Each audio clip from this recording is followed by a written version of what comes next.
Hi, I'm John Trautman. I'm with Real Estate Knowledge Institute. We're in Old Town Scottsdale. I'm with Jackson Brennan, a realtor here and a student of Real Estate Knowledge Institute. As John said, we're here in Old Town Scottsdale, and this is kind of one of the areas that I've identified as really an up-and-coming area in the Phoenix general market. With that being said, there's a number of new constructions going on. Obviously higher rents with the new constructions, higher value properties coming into the area, as well as increased overall value. So it's just been an area that I've focused on finding different properties, values within those properties. So kind of a key indicator of some of the things that I see as, a potential uplift in this area. As John said, I mean, finding the property, obviously some of these have to be, you got to be a little bit more creative with finding properties in hotter trend markets. This one was actually listed on the MLS, but it ended up coming off the MLS, and I worked a number of different angles. One, trying to contact the owner after the listing had basically expired.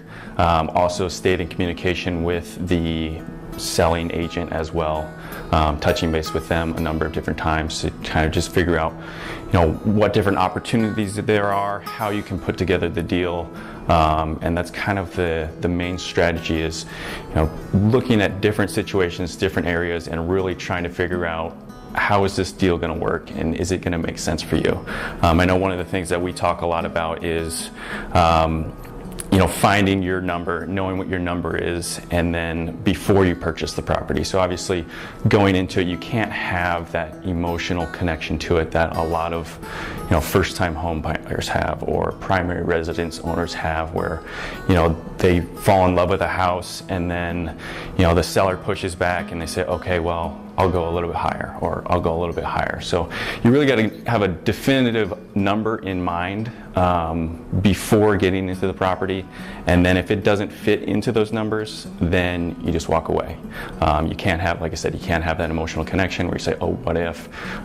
If you get to that number and they push you $1,000 higher, you move on to the next one. So I think that's that's one of the key things that we've discussed within REKI, and has been a key proponent in finding deals and structuring deals. Looking at this property, obviously it has not been updated, so that's kind of one of the key things that I'm looking for in properties is properties in those up and coming markets that are dated, that need upgrades, that you can that there's some room for improvement, some room for margin. So this property, it comps out from anywhere between 115 to 117 with an after repair value. So once it's finished, ready to go. So that's kind of my number where, okay, I'm looking at here's the exit number. Okay.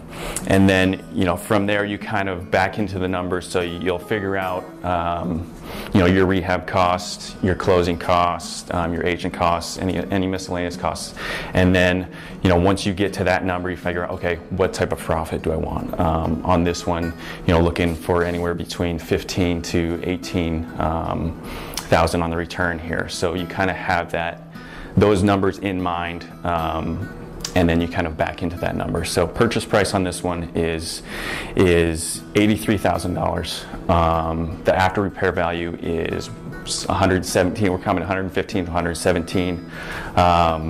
Rehab, we're looking at somewhere between 8 to 10, call it 10 on the high end, closing, miscellaneous fees, realtor fees, anything like that, throwing another 6. So, bringing all those numbers together, you're looking at between 17 to 18 on the net profit. Obviously this is a smaller condo, so your margins are going to be able to flow a little bit depending on the size, depending on the scope of work. So kind of the strategy of this one is to really do it nice and clean, get in and out, and then move on to the next one. That's obviously your main strategy, is to exit out of this property by flipping it, but is there a second option here? Yeah, and I think it's important with any strategy to have kind of a plan B strategy as well. So, because as you know, in real estate and life, not everything goes as planned. So there are times, different circumstances, whatever it may be. So I think it's always important to have kind of that secondary plan or that plan B. In this case, using this property as a rental too is kind of my plan B. I know the area, I know the rental market in this particular condominium, and there's some very good returns, some very good options as far as, okay, if I can't get it in and out during the time if something comes up, or if I get the interest where I can rent it out at a higher cost than I thought. Those are obviously different possibilities and different strategies that I can use. So backing into those numbers, if you used an average, I guess a one bedroom in here could possibly go for around 1,100? Yeah, definitely. And by the time you back into your HOA fees, I guess your net return on investment would be somewhere around a 9.5% to 10% return on investment? Yeah, and it's right around there. Obviously in any type of community, you have to investigate the HOA and find out what their fees are, what those fees include, what they don't include. And this one actually includes a number of amenities and utilities are included in this, so you can kind of package that into your rental versus kind of the standstill on its own. So there's obviously pros and cons to that, but obviously it's all a lot about how you frame it as well. And it provides a nice value because it's a complete package that you can provide. Absolutely. Well, again, great opportunity, great investment here that Jackson's made, and if you'd like to know more, follow us online, realestateki.com. Thank you.